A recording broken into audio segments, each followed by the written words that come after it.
এবং আজকের দিনেই আবার ইনসাফ চেয়ে বামেরা রাস্তায়, কি হবে, ভবিষ্যৎ কোথায়? দেখো, ইতিমধ্যে মোহাম্মদ সেলিমের সঙ্গে আমি কথা বলেছিলাম এবং আজকে যে ইনসাফ যাত্রা শেষ হচ্ছে, যে ইনসাফ যাত্রা শুরু হয়েছিল কোচবিহার থেকে, তারপরে বারুইপুর থেকে আজকে যাদবপুর পর্যন্ত মিছিল করেছে মীনাক্ষী মুখার্জির নেতৃত্বে ডিওয়াইএফআই এর যারা সদস্য তারা মিছিল করেছে।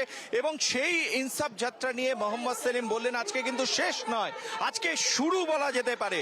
এবং সেই জায়গা থেকেই এই মুহূর্তে মীনাক্ষী মুখোপাধ্যায়, মোহাম্মদ সেলিম তারা রয়েছেন। এবং সেখান থেকে সেলিম দা, এর আগে আমরা বিভিন্ন যাত্রা দেখেছি, রাহুল গান্ধী থেকে অভিষেক বন্দ্যোপাধ্যায়, আজকের যাত্রা ইনসাফ যাত্রা এটা যৌবনের যাত্রা। আমি তো এখানে অতিথি হিসেবে চলে এসেছি, এটা কোনো ব্যক্তির যাত্রা নয়, যৌবনের ঢল। এরা হচ্ছে নতুন যৌবনের দূত। এইটাকে কোনো সরকারি বা রাজনৈতিক দলের কোনো পুলিশ দিয়ে বা বড় কোনো কোম্পানির স্পন্সার্ড কোনো যাত্রার সঙ্গে মিলিও না। বিভিন্ন জেলায় এই ডিওয়াইএফআই এর নেতৃত্ব তারা গিয়েছেন, রাস্তায় কথা বলেছেন মানুষের সঙ্গে, এবং তারপরে আজকে শহর কলকাতায়, রাজ্য জুড়ে কি রেসপন্স মানুষের কাছে?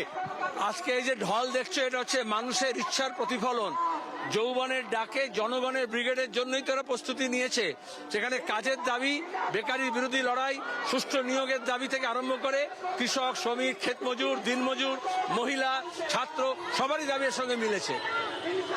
আচ্ছা সেলিমদা, আমরা দেখতে পাচ্ছি যে অবস্থান করছে একদিকে ডিএ ধর্ণা মঞ্চ, অন্যদিকে চাকরি প্রার্থীরা, এসএলএসটি, তারা নিয়োগের দাবিতে অবস্থান করছে। কি বলবেন দীর্ঘ সময় ধরে?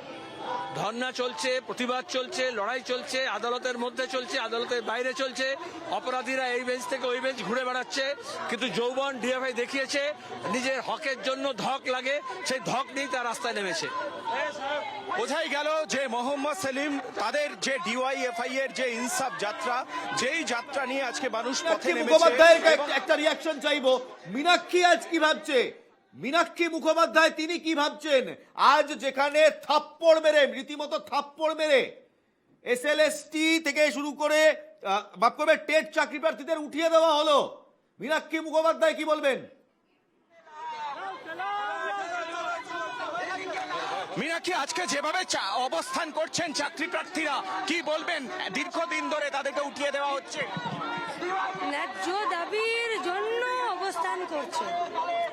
প্রয়োজন ছিল না, সরকার চুরি করেছে তাই অবস্থানে বসতে বাধ্য হয়েছে। তারা দীর্ঘদিন ধরে অবস্থান করছেন, কোর্টে যাচ্ছেন, এখনো পর্যন্ত সুরাহা পাচ্ছেন না, এবং পুলিশি হেনস্থার কথা তারা বলছেন। কারণ মমতা ব্যানার্জির সরকার চুরি করেছে, তাই চাকরি বিক্রি করেছে, তাই।